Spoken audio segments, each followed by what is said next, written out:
Hello बच्चों का question है जेई मेन 2024 का 27 जनवरी का ही है, शिफ्ट 1 का।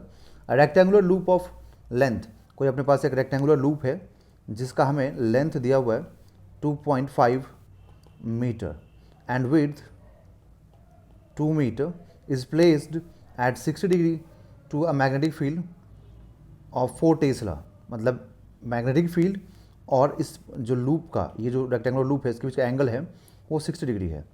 The loop is removed from the field in 10 seconds.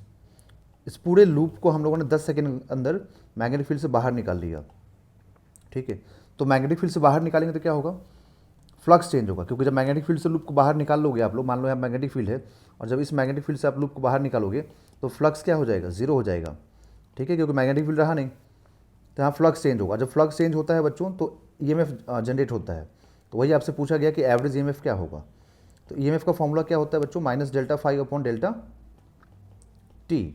तो डेल्टा फाई में हम लोग क्या लिखेंगे, final flux minus initial flux upon time, और यहाँ पे नेगेटिव साइन आएगा ड्यू टू फॉर्मूला। तो अब फाइनल फ्लक्स क्या हो जाएगा बच्चों, जीरो, क्योंकि हम लोगों ने लूप को बाहर निकाल लिया। एंड फ्लक्स का फॉर्मूला क्या होता है, B A cos theta. But यहाँ पे जब फील्ड है ही नहीं फाइनल में, तो फाइनल में जब फील्ड नहीं होगा तो क्या हो जाएगा, एरिया हो चाहे एंगल हो कुछ भी हो, जब यही जीरो हो गया तो ओवरऑल जीरो मिलेगा, तो जीरो हो जाएगा फाइनल फ्लक्स। इनिशियल फ्लक्स में हम लोग लिखेंगे B A into cos 60 degree. And time कितना दिया हुआ है बच्चों, टाइम दिया हुआ है 10 सेकेंड। ठीक है, तो मैग्नेटिक फील्ड हो गया यहाँ पर 4 टेस्ला एंड रेक्टेंगुलर लूप है तो उसका एरिया बच्चों लिखना पड़ेगा, और साथ में यहाँ पे माइनस भी चलते रहेगा फॉर्मूला का। तो 0 minus 4 Tesla into area 2 into 2.5 into angle कितना है बच्चों, 60 डिग्री है। आप इसको रखिए, और टाइम कितना दिया हुआ है 10 सेकेंड। तो ये देखो माइनस से माइनस मल्टीप्लाई होगा प्लस हो जाएगा, और यहाँ पर 4 इंटू, और ये पूरा 5 हो जाएगा, 4 इंटू 5 20, तो 20/10 इंटू कॉस 61/2, तो ये 20 से कैंसिल, तो 1 वोल्ट। तो बच्चों यहाँ जो एवरेज ईएमएफ आएगा वो आएगा 1 वोल्ट का। ठीक है, तो इसका ऑप्शन हो जाएगा option number 3 is the right answer. देखिए बच्चों, इस बोला गया a body of mass 1000 kg is moving horizontally with velocity 6 metre पर second. If 200 kg extra mass is added the final velocity in metre पर सेकेंड। बच्चों पहले ये 1000 का जो मास है ये हॉरिजेंटली मूव कर रहा था, तो 1000 का जो मास है ये पहले हॉरिजेंटली मूव कर रहा था बच्चों 6 मीटर पर सेकेंड से। अब सडनली क्या हुआ, इस पर हम लोगों ने एक्स्ट्रा 200 और इस पर ऐड कर दिया, इस पर ड्रॉप कर दिया, तो टोटल मास कितना होगा 1200। तो अब पूछ रहा है कि अब वेलोसिटी कितना होगा, तो हमने ड्रॉप किया है, हमने कोई इस पर फोर्स नहीं लगाया है। ठीक है, तो इसका मतलब मोमेंटम क्या रहेगा, कंजर्व रहेगा। तो मोमेंटम कंजर्व कीजिए आप लोग। तो मोमेंटम कंजर्व करेंगे जब यहाँ से, तो देखिए आपको क्या मिलेगा, initial momentum 1000 into 6 and final momentum 1200 into V. तो बच्चों आपको मिलेगा 6000 इज इक्वल टू 1200, देन ये 5 से कैंसिल होगा, देन जो वेलोसिटी हो जाएगा आफ्टर एडिंग 200 एक्स्ट्रा मास 5 हो जाएगा। तो option number 4 is the right answer. The radius of third stationary orbit of electron for Bohr's atom is R. The radius of fourth stationary orbit पूछ रहा है आपसे कि क्या होगा। तो थर्ड का मालूम है अपने को रेडियस, तो यहाँ पर रेडियस का जो फॉर्मूला होता है उसमें ये एन स्क्वायर अपॉन जेड पे डिपेंड करता है। एन हो गया ऑर्बिट का नंबर और जेड हो गया यहाँ पर एटॉमिक नंबर। तो अब आप यहाँ पर देखें तो हमें बाकी कांस्टेंट से कोई मतलब नहीं है, सीधे ही थर्ड पे डिपेंड कर रहा है, और एटम वही है इसलिए इस पर कोई फ़र्क नहीं पड़ने वाला है। न्यू रेडियस का पूछ रहा है, न्यू रेडियस कौन सा ऑर्बिट में है, फोर्थ ऑर्बिट में। एटम वही है तो जेड सेम रहेगा, दोनों का रेशियो ले लीजिए, R upon R1 is equal to, अब 3 square upon Z upon 4 square upon Z, Z से जेड कैंसिल हो जाएगा, तो 3 square upon 4 square that is 9/16 आ जाएगा। तो बच्चों यहाँ पे जो R1 मिलेगा आपको वो हो जाएगा 16R अपॉन 9। तो 16R upon 9 option number 2 is the right answer. Two bodies of mass 4 gram 25 gram are moving with equal kinetic energies, the ratio of magnitude of their linear momentum. बच्चों kinetic energy equal है, that means कि हम लोग क्या करेंगे, kinetic energy of body 1 is equal to kinetic energy of body 2 कर देंगे हम लोग. And kinetic energy and momentum में रेशियो हम लोग जानते हैं पी स्क्वायर बाई 2m का होता है. ओके तो यहाँ पर P1 square by 2m1 and P2 square by 2m2 रख देंगे हम लोग.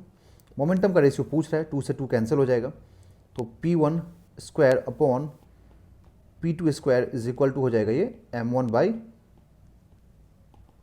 m2.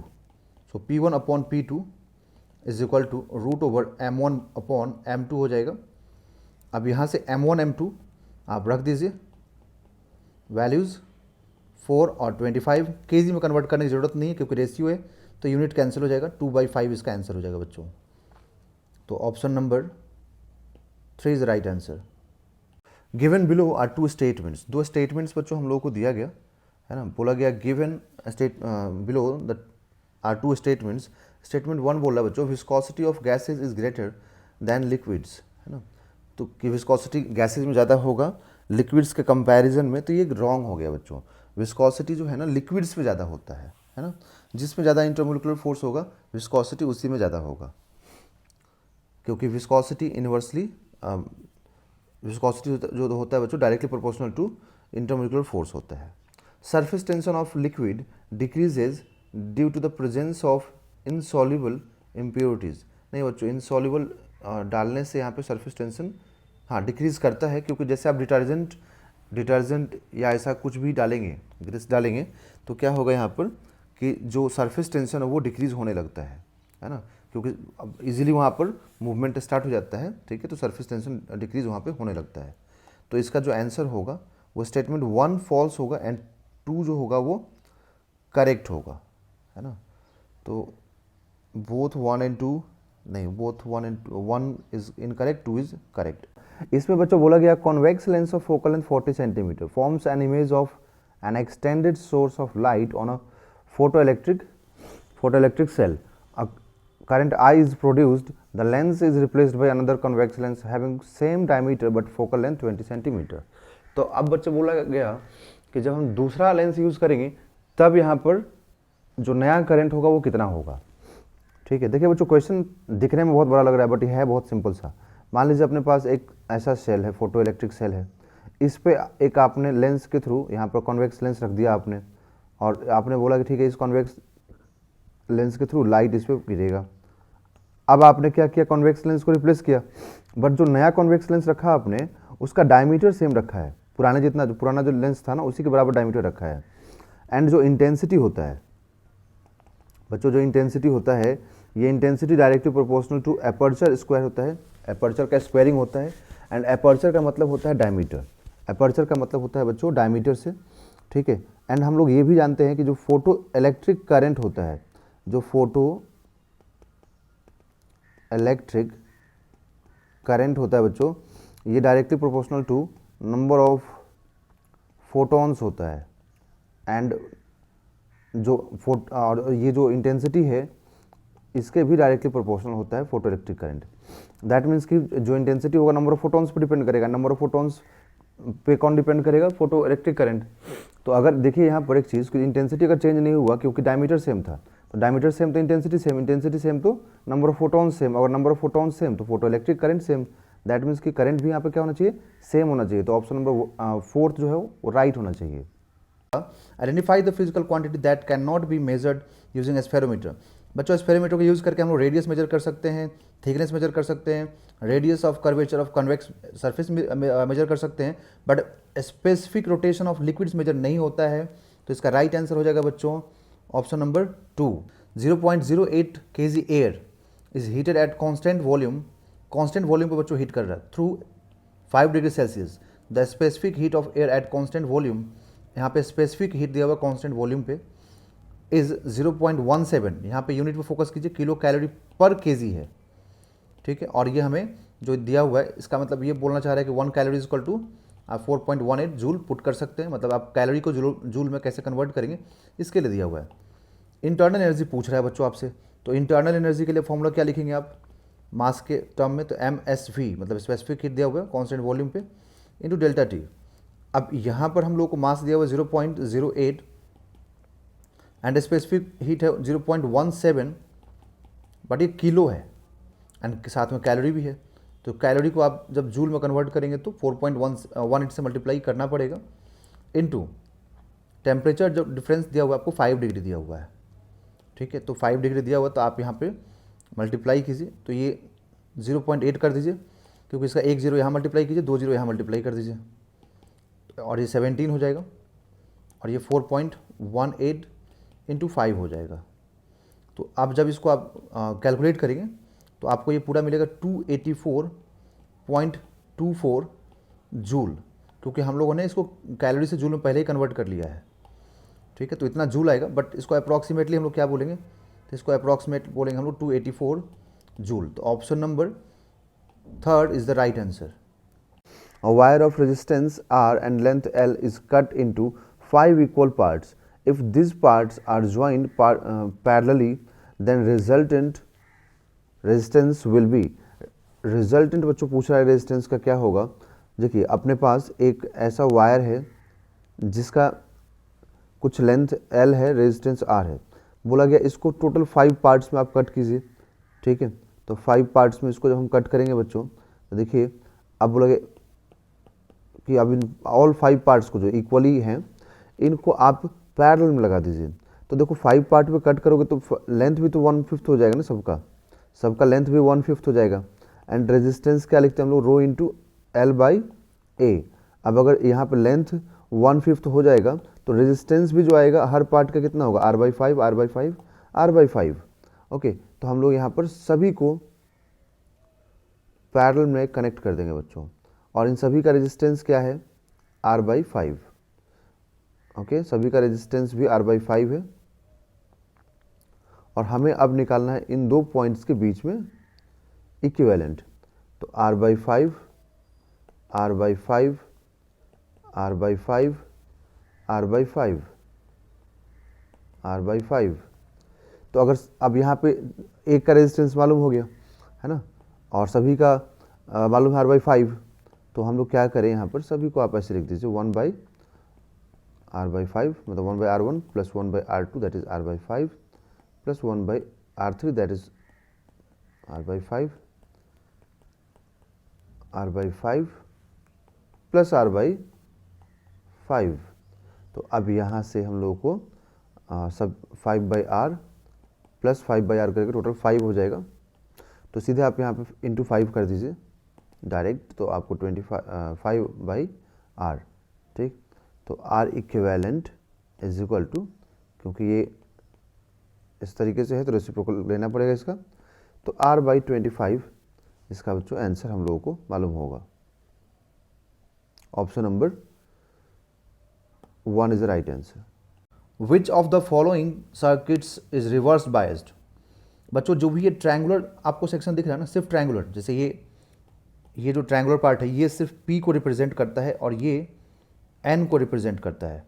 तो आपको देखिए यहाँ पर जब भी पहचानना होगा ना, तो कि कौन सा रिवर्स है कौन सा फॉरवर्ड है, तो अगर ये Vp माइनस Vn मतलब potential difference of P type minus potential difference of N अगर पॉजिटिव आ गया तो ये होगा फॉरवर्ड बायसिंग, एंड अगर यही चीज़ नेगेटिव आ गया यहाँ से, तो हम लोग बोलेंगे इसको कि रिवर्स बायस्ड हो गया, ठीक है। तो अब ये रिवर्स बायस्ड और चेक करना पड़ेगा अपने को। तो देखिए यहाँ पर हम लोग चेक करते हैं सीधे ऑप्शन नंबर 4 को डायरेक्ट, क्योंकि मुझे ऑप्शन नंबर 4 दिख रहा है यहाँ पर। तो ऑप्शन नंबर 4 में देखिए अब क्या होगा, P माइनस N। तो P कितने पे है, 2 पर है, और N कितने पे है, 4 पे है। तो क्या मिलेगा, -2 वोल्ट, क्योंकि N टाइप देखो 4 पे है ना और ये 2 पे है। तो मुझे 4 जो है ना रिवर्स बायस में दिख रहा है। और अगर आप चेक करना चाहें ऑप्शन नंबर 1 को, तो P टाइप कितने पे है, तो P टाइप 2 वोल्ट पे है, और ये अर्थिंग किया गया तो 0 हो जाएगा। तो ये तो पॉजिटिव आया मुझे, तो ये नहीं है, ये रिवर्स है, ये फॉरवर्ड है, ठीक है। अगर आप ऑप्शन नंबर 2 को देखें तो ये यहाँ पर 0 पे है, ये माइनस पे है। तो आप ऑप्शन नंबर 2 में देखिए Vp माइनस Vn करेंगे तो Vp कहाँ पर है, 0 पे, और माइनस, बट जो N टाइप है वो पहले से नेगेटिव पे है, तो माइनस माइनस क्या हो जाएगा, प्लस, तो ये भी फॉरवर्ड हो गया, ठीक है। अगर आप ऑप्शन नंबर 3 को देखें तो ऑप्शन नंबर 3 में देखिए ये एन टाइप पॉजिटिव 2 पे है और ये पी टाइप पॉजिटिव 2 पे है और एन टाइप -10 पे है। तो आप क्या लिखेंगे 2 -10 दैट इज़ 12 वोल्ट। तो ये भी हो गया यहाँ पर फॉरवर्ड बायसिंग। ठीक है बच्चों, तो ऑप्शन नंबर सिर्फ 4 एक है यहाँ पर जो रिवर्स बायस अपने को दे रहा है। A plane electromagnetic wave propagating in x direction is described by, देखिए बच्चों ये इलेक्ट्रिक फील्ड हमें दिया हुआ है x एक्सिस में, इसका प्रोपागेशन हो रहा है जिसका मैक्सिमम वैल्यू कितना होगा 200 into sine 1.5 into 10 to the power 7 into T minus 0.05 x। ये इलेक्ट्रिक फील्ड दिया हुआ है। इंटेंसिटी ऑफ वेव पूछ रहा है कि वेव की इंटेंसिटी क्या होगी। तो बच्चों उसके लिए आपको फॉर्मूला मालूम होना बहुत ज़रूरी है, और वेव की इंटेंसिटी के लिए फॉर्मूला होता है half epsilon naught E naught square into C, where C is the speed of light. Epsilon naught मालूम ही है आपको, वैल्यू क्या होता है इसका 8.85 इंटू 10 टू द पावर -12। ठीक है, तो यहाँ पर हम लोगों को, और ई नॉट कितना है, तो maximum value of electric field 200 है, तो आप 200 रखिए यहाँ पर, उसका स्क्वायरिंग कीजिए। फिर speed of light in vacuum 3 into 10 to the power 8। Okay, so आप देखें ये जो है पावर यहाँ पे कुछ कैंसिल होगा, ठीक, और ये 3/2 इंटू 8.85 हो जाएगा, एंड आफ्टर कैंसिलिंग द 10 का पावर ये कितना हो जाएगा 10 टू द पावर -4, और बच्चों यहाँ पर हो जाएगा ये 4 इंटू 10 टू द पावर 4। ये जो 200 है ना, इसका स्क्वायरिंग करने के बाद ये मिलेगा। तो अब इसको भी हम लोग कैंसिल कर दें, और इवन ये भी कैंसिल होगा, 2 हो जाएगा, तो कितना हो जाएगा 3 इंटू 2 6, 6 इंटू 8.85, दैट इज़ ये अप्रॉक्सीमेटली जब आप सॉल्व करेंगे बच्चों तो 53.1 वाट पर मीटर स्क्वायर आएगा इंटेंसिटी। तो अब ऑप्शन देखना पड़ेगा, तो option number 2 is the right answer. A proton moving with a constant velocity passes through a region of space without any change in its velocity। मतलब बिना किसी वेलोसिटी में चेंज किए हुए, दैट मीन्स कि नेट फोर्स जीरो होना चाहिए। अगर पार्टिकल मान लीजिए एक्स डायरेक्शन में जा रहा है तो वो एक्स डायरेक्शन में ही जाते रहेगा बिना किसी चेंजेस के, दैट मीन्स कि एफ नेट यहाँ पर जीरो होना चाहिए, क्योंकि एफ नेट अगर जीरो होगा तभी जाकर के बिना डिफ्लेक्शन के सेम डायरेक्शन में सेम स्पीड से जाते रहेगा। If E and B represent electric field and magnetic field respectively, ठीक है, मतलब यहाँ पर इलेक्ट्रिक एंड मैग्नेटिक फील्ड दोनों रीजन है ना, दोनों वहाँ पे प्रेजेंट है जिस रीजन में प्रोटॉन मूव कर रहा है। ठीक है, तो अब यहाँ पर हम लोगों को एक लॉरेंट्ज फोर्स मालूम होता है ना, पढ़ते हैं हम लोग इस चीज़ को, है ना, हम लोग पढ़ाते हैं क्लास में, आप एज ए स्टूडेंट पढ़ते हैं इस चीज़ को, लॉरेंट्ज फोर्स। तो लॉरेंट्ज फोर्स क्या बोलता है बच्चों कि जो टोटल फोर्स होगा किसी भी चार्ज पार्टिकल पे जब वो charge particle electric and magnetic field दोनों में प्रेजेंट होगा, तब जो उस पर फोर्स होगा वो मैग्नेटिक प्लस इलेक्ट्रिक दोनों फोर्स के वेक्टर सम के इक्वल होगा। बट यहां पर क्या बोला गया कि वेलोसिटी मतलब रिमेन्स कांस्टेंट, दैट मीन्स कि अनडिफ्लेक्टेड ना, विदाउट चेंज इन वेलोसिटी, मतलब एफ नेट जीरो होना चाहिए। तो ये एफ नेट को हम क्या कर देंगे, जीरो कर देंगे। तो एफ नेट को जीरो करते ही बच्चों यहां से देखिए Q into V cross B. ठीक है, अब यहां से जैसे ही आप इस चीज को इधर लिखेंगे,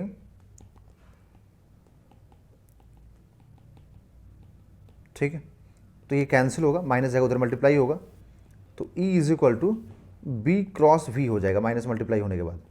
तो एक चीज़ तो ये हो गया, ठीक है। बट हम लोगों से क्या पूछा गया, देखिए ऑप्शंस दिए हुए हैं, बोल रहा है कि then region of space may have, ठीक है, एक तो कंडीशंस आप लोग इसको ध्यान रखिएगा, ठीक है। फिर पूछा गया कि अब इसमें से कौन से ऑप्शंस पॉसिबल हैं, ठीक है। तो इसमें देखो एफ नेट को जीरो करना है, तो एफ नेट जीरो, आप देखिए एक चीज़ यहाँ पर तभी हो पा रहा है ना जब इलेक्ट्रिक, देखिए इससे आप कंक्लूजन निकाल के देख सकते हैं कि इलेक्ट्रिक फील्ड की वजह से जो फोर्स होगा वो मैग्नेटिक फील्ड की वजह से फोर्स के बराबर होगा। मतलब इलेक्ट्रिक एंड मैग्नेटिक फोर्स जब आपस में यहाँ पर इक्वल होंगे magnitude wise and direction wise जब एक दूसरे का अपोजिट होंगे, क्योंकि देखिए यहाँ पर डायरेक्शन वाइज अपोजिट आया ना माइनस साइन की वजह से, तभी पॉसिबल है कि एफ नेट जीरो हो जाए। दैट मीन्स कि ये, ठीक है, एक तो पॉसिबिलिटी ऐसा हो गया। कि अगर दोनों फील्ड है, दोनों में से कोई भी ज़ीरो नहीं है, तो ये दोनों फोर्सेज एक दूसरे को अपोज करने चाहिए।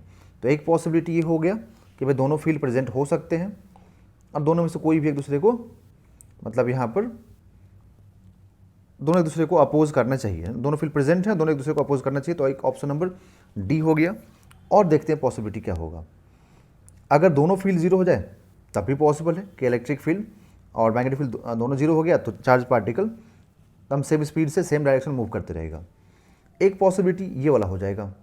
क्यों? उसका रीज़न देखिए, वेलोसिटी में चेंज नहीं होने का मतलब, अगर ये कांस्टेंट है दैट मीन्स कि क्या होता है कि डायरेक्शन भी चेंज नहीं होना चाहिए, डायरेक्शन भी कांस्टेंट होना चाहिए फिर, एंड जो मैग्नीट्यूड है वेलोसिटी का ये भी कांस्टेंट होना चाहिए। तो अगर इलेक्ट्रिक फील्ड जीरो है ना, तो इलेक्ट्रिक फोर्स जीरो हो गया। और एक बात ध्यान रखिएगा कि अगर इलेक्ट्रिक फोर्स जीरो नहीं होगा तो चार्ज का स्पीड हमेशा चेंज होते रहेगा। मतलब अगर अभी स्टार्ट किया अगर 2 मीटर पर सेकंड से, तो कुछ देर के बाद वो 4 मीटर पर सेकंड हो जाएगा, कुछ देर के बाद वो 6 मीटर पर सेकंड हो जाएगा। अगर इलेक्ट्रिक फील्ड और चार्ज पॉजिटिव है, दोनों सेम डायरेक्शन में है तब, मतलब इलेक्ट्रिक फील्ड और इलेक्ट्रिक फोर्स अगर सेम डायरेक्शन में है, चार्ज पॉजिटिव है, तो स्पीड उसका बढ़ते ही रहेगा हमेशा। अगर नेगेटिव चार्ज है तो इलेक्ट्रिक फील्ड का अपोजिट में फोर्स लगेगा, ठीक है, तब क्या होगा, उसके इसमें स्पीड कम होते रहेगा। मतलब चाहे कम हो या ज़्यादा हो, स्पीड चेंज होगा। तो ये कांस्टेंट नहीं रहेगा अगर ई ज़ीरो नहीं होता है तो, है ना। तो अगर ई ज़ीरो नहीं है तो फिर बहुत मुश्किल हो जाएगा, मतलब बैलेंस नहीं हो पाएगा। उसको बैलेंस करने के लिए फिर आपको बी को भी नॉट इक्वल टू जीरो करके और फोर्सेज को बैलेंस करना होता है। तो एक ऑप्शन ये, एक ऑप्शन है। दूसरा ऑप्शन में क्या होगा कि यहाँ पर अगर इलेक्ट्रिक फील्ड जीरो हो जाए तो इलेक्ट्रिक फोर्स जीरो हो जाएगा, है ना। अगर electric field zero then electric force zero, है ना। अब बच गया मैग्नेटिक फोर्स। तो मैग्नेटिक फोर्स क्या लिखते हैं बच्चों हम लोग, Q V B sine theta. तो ऐसा भी तो हो सकता है कि वेलोसिटी और मैग्नेटिक फील्ड एक दूसरे से परपेंडिकुलर हो जाए, तो उस केस में एंगल कितना हो जाएगा, जीरो। तो अगर एंगल जीरो होगा तो मैग्नेटिक फोर्स क्या मिलेगा बच्चों, जीरो मिल जाएगा उस केस में। इस केस में आपको मैग्नेटिक फील्ड फोर्स जीरो मिल जाएगा, है ना। तो मैग्नेटिक फील्ड के होने के बाद भी मैग्नेटिक फोर्स जीरो हो सकता है अगर वेलोसिटी और मैग्नेटिक फील्ड दोनों आपस में परपेंडिकुलर हो। तो ए, बी और डी ये ऑप्शन करेक्ट है बच्चों, that is option number 3 is the right answer. A train is moving with speed 12 meter per second on rails which are 1.5 meter apart. To negotiate a curved radius 400 meter, the height by which the outer rail should be raised with respect to the inner rail. Okay, तो outer और inner की बात यहाँ पे हो रही है। दोनों रेल्स को सेपरेट किया गया बच्चों 1.5 मीटर के डिस्टेंस पे, and to negotiate a curve radius 400 metre, radius दिया गया है, मतलब ये हो गया, ठीक है। इस टाइप से इनर और आउटर, और इनके बीच का जो डिस्टेंस है ये वाला, ये डिस्टेंस अपने को 1.5 मीटर दिया हुआ है, ठीक है। और ये इनर रेडियस से इसकी हाइट ज़्यादा है। दैट मीन्स कि अगर हम इसको दूसरा व्यू से देखें तो ऐसे होगा कि ये जो इनर है ना, इनर रेडियस का ये वाला पॉइंट हो गया, और ये आउटर है ना, मतलब ये इनर और ये आउटर, इनके बीच में जो ये हाइट है ना, ये अपने को फाइंड करनी है ना, हाइट फाइंड करनी है अपने को। ओके, और हम लोगों को यहाँ पर जो डिस्टेंस है ये 1.5 मीटर दिया हुआ है, ठीक। तो फॉर्मूला हम लोग क्या अप्लाई करेंगे बच्चों, फॉर्मूला होता है सेफ टर्निंग के लिए tan theta is equal to, ये जो थीटा यहाँ बनेगा ना, इनके बीच में जो थीटा एंगल बनेगा यहाँ पर वो, तो tan theta is equal to V square by R G. Okay, और यहाँ पर tan थीटा हम लोग क्या लिख देंगे, इस ट्रायंगल से आपको दिख रहा है height of outer edge with respect to inner upon 1.5 metre, distance 1.5 metre apart है। अब इसको यहाँ रख दीजिए आप, तो h upon 1.5 metre, V square, speed कितना दिया हुआ बच्चों, 12 दिया हुआ है, तो आप 12 स्पीड रखिए, तो 12 का स्क्वायरिंग करेंगे तो आप यहाँ पर 144 मिलेगा। रेडियस है 400 मीटर एंड g का वैल्यू 10 है, ठीक है। तो अब आपको h चाहिए, h is equal to 144 into 3 by 2, क्योंकि 1.5 इधर मल्टीप्लाई करेंगे तो इतना आएगा अपॉन 4000, ठीक है। तो अब देखिए यहाँ से हम लोग को इसको जो मीटर मिलेगा, ये पूरा मीटर मिलेगा, सेंटीमीटर में कन्वर्ट कर दीजिए। तो 144 इंटू 3 100 कर देते हैं, सेंटीमीटर में कन्वर्ट करते हैं, 100 से मल्टीप्लाई होगा ना तो 300 हो जाएगा, और ये 8000 हो जाएगा। 20 इसका कैंसिल होगा, ठीक है।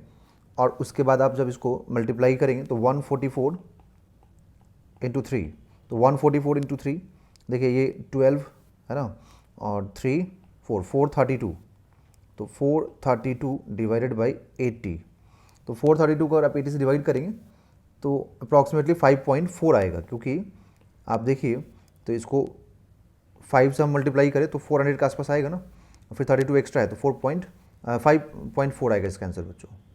If refractive index of material of a prism is cot a/2 where a is the angle of prism, then angle of minimum deviation will be, minimum deviation का बच्चों एंगल पूछ रहा है, तो हम लोग जानते हैं यहाँ पर देखिए रिफ्रैक्टिव इंडेक्स आपको कितना दिया हुआ है, कॉट a/2, तो हम रिफ्रैक्टिव इंडेक्स का फॉर्मूला जानते हैं in terms of minimum deviation, वो होता है sign delta minimum plus a/2 upon sine a/2, but refractive index दिया हुआ है कॉट a/2, तो कॉट a/2 हम लोग को यहाँ पर दिया हुआ है, और ये sign delta minimum plus a/2 divided by sine a/2।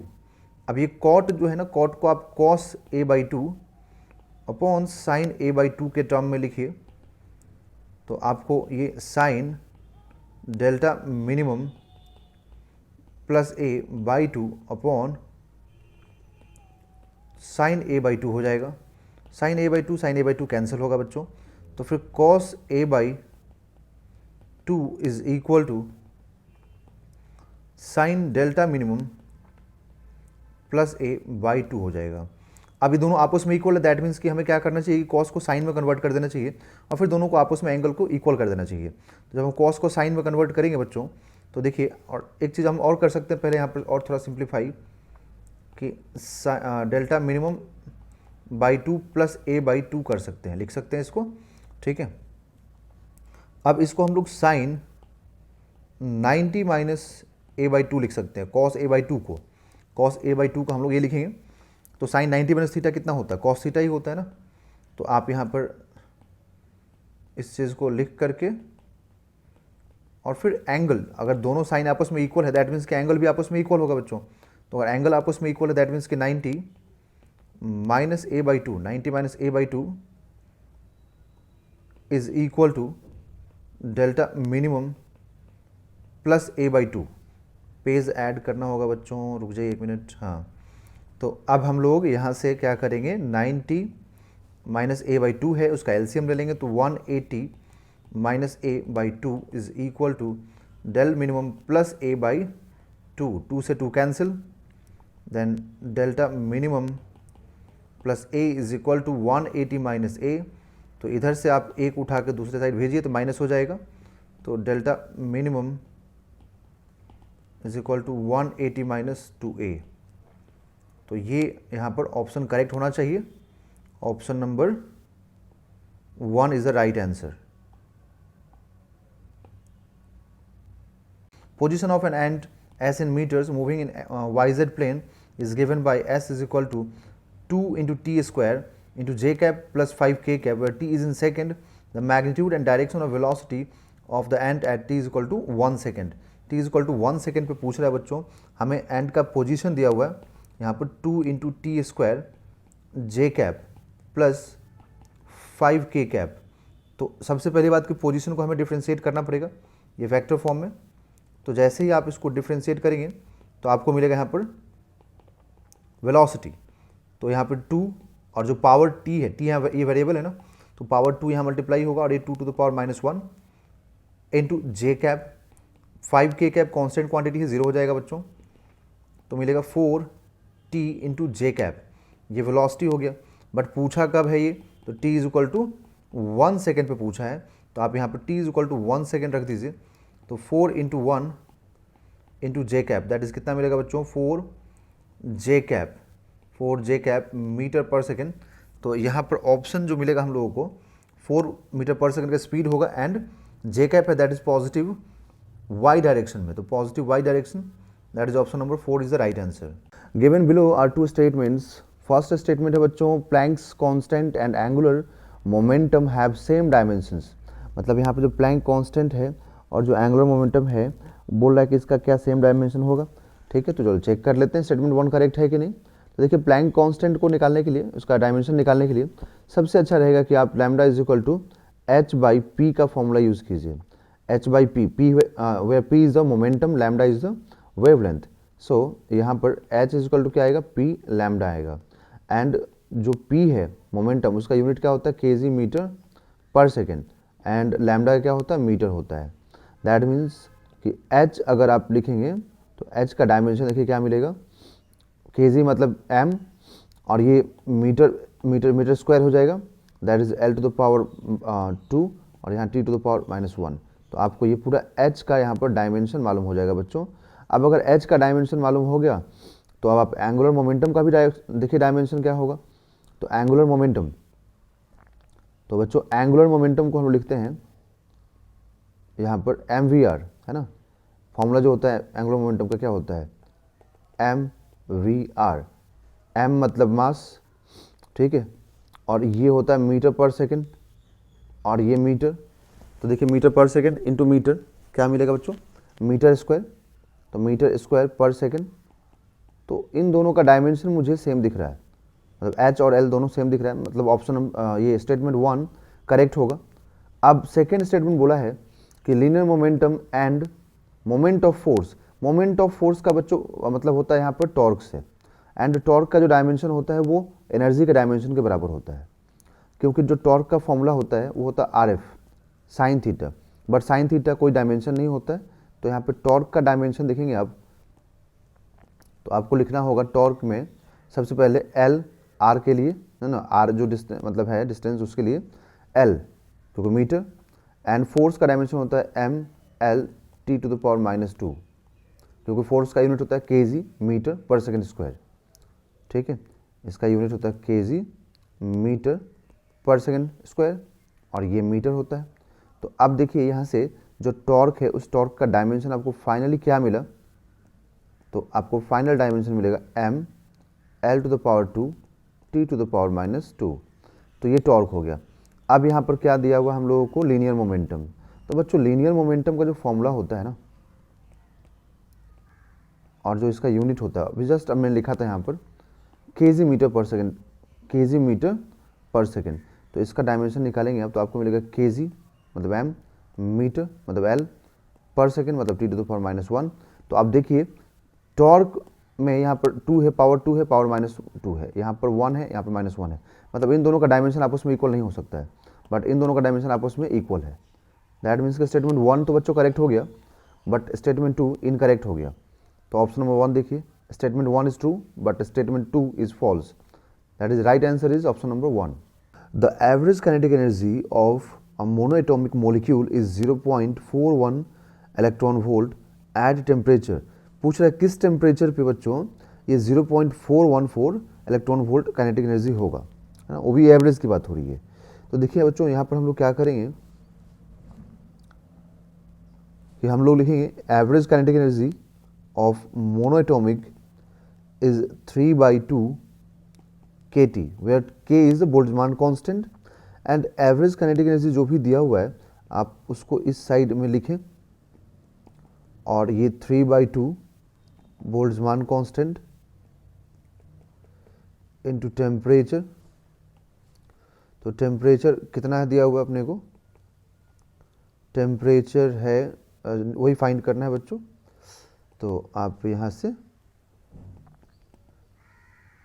2 into 0.414 into electron का आप चार्ज पुट कीजिए, और उसके बाद में फिर आप इसको डिवाइड कीजिए इससे।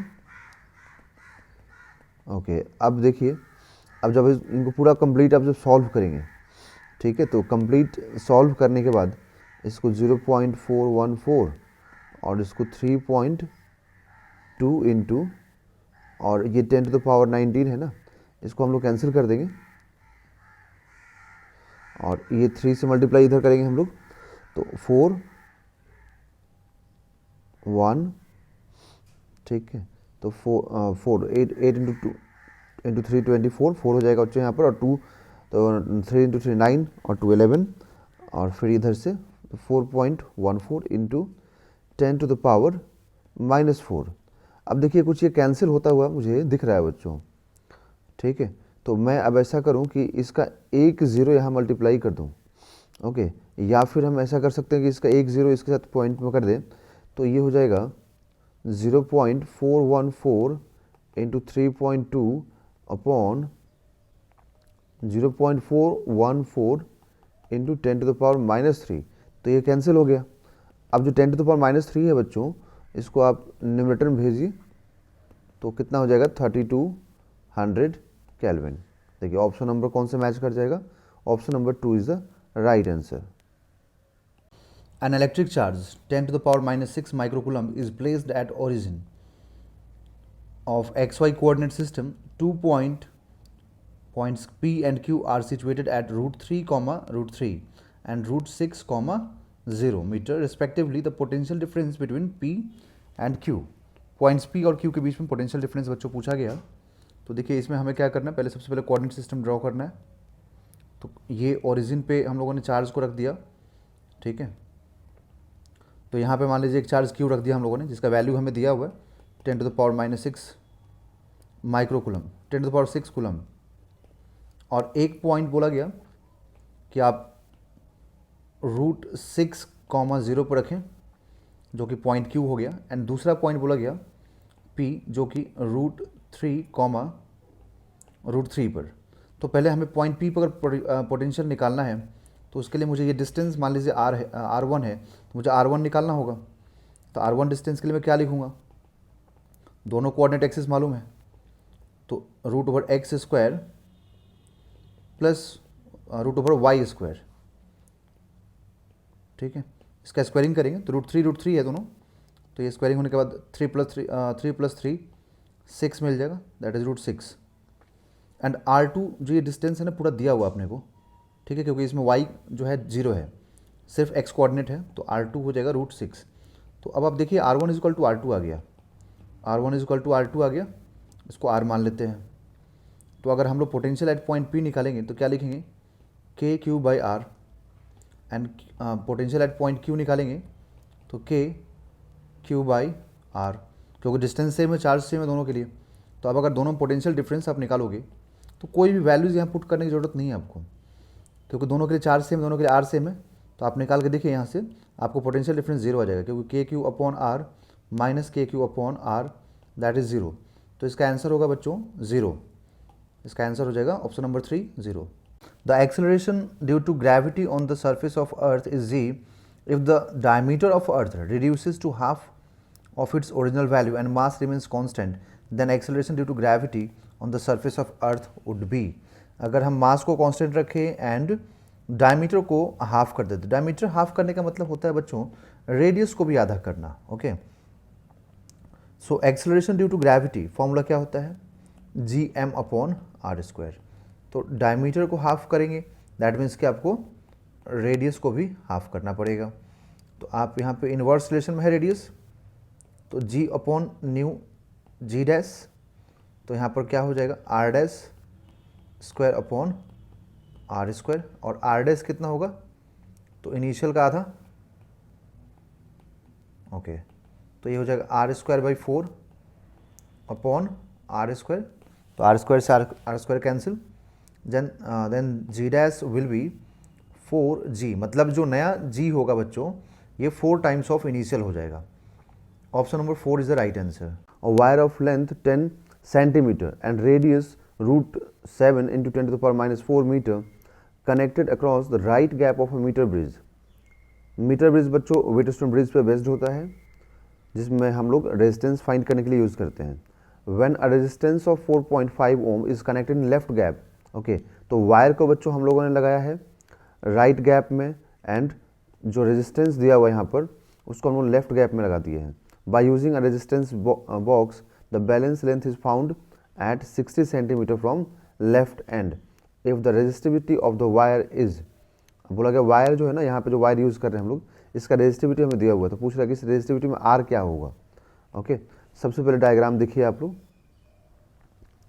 यहाँ पर अपने पास एक सिंपल वायर हो गया और यहाँ पर एक गैल्वेनोमीटर लगा दिए जो कि नल डिफ्लेक्शन को शो करेगा। और इधर में जो राइट गैप है, लेफ्ट गैप में बोला गया कि हम लोग रेजिस्टेंस लगा रहे हैं। ओके, तो लेफ्ट गैप में हम लोगों ने रेजिस्टेंस लगा दिया, तो यहाँ पर एक रेजिस्टेंस लगा दिए 4.5 का। एंड राइट गैप में बोला गया कि एक दूसरा कोई रेजिस्टेंस या कोई वायर लगा दिया गया, मान लीजिए वायर ही हो गया यहाँ पर, है ना, ये वाला पूरा वायर हो गया। तो बोला गया कि ये इसका हमें लेंथ 10 मीटर का है एंड रेडियस दिया हुआ है, तो इस पूरे वायर का जो लेंथ है ना वो हमें दिया हुआ है। तो आप एक काम करें, सबसे अच्छा रहेगा कि आप यहाँ पर इसको कुछ रेजिस्टेंस मान लीजिए स्मॉल आर। ओके, और बोला गया कि balancing length, and by default अगर कुछ नहीं बोलता है तो लेफ्ट हैंड से इसका बैलेंसिंग लेंथ कंसिडर करते हैं। तो अगर लेफ्ट वाला एंड से 60 सेंटीमीटर है तो राइट वाला एंड से कितना हो जाएगा 40 सेंटीमीटर, है ना। अब इसको एक्चुअली स्लाइड करना पड़ता है, तो ये स्लाइड होकर के यहाँ पर कहीं पर आएगा। रुकिए 1 मिनट में इसको ऐसे कर देता हूँ थोड़ा, ठीक है। तो अब ये जो है ना स्लाइड होकर के जो जॉकी यहाँ पर है, ये बच्चों कहीं इधर आकर के बैलेंस हो जाएगा।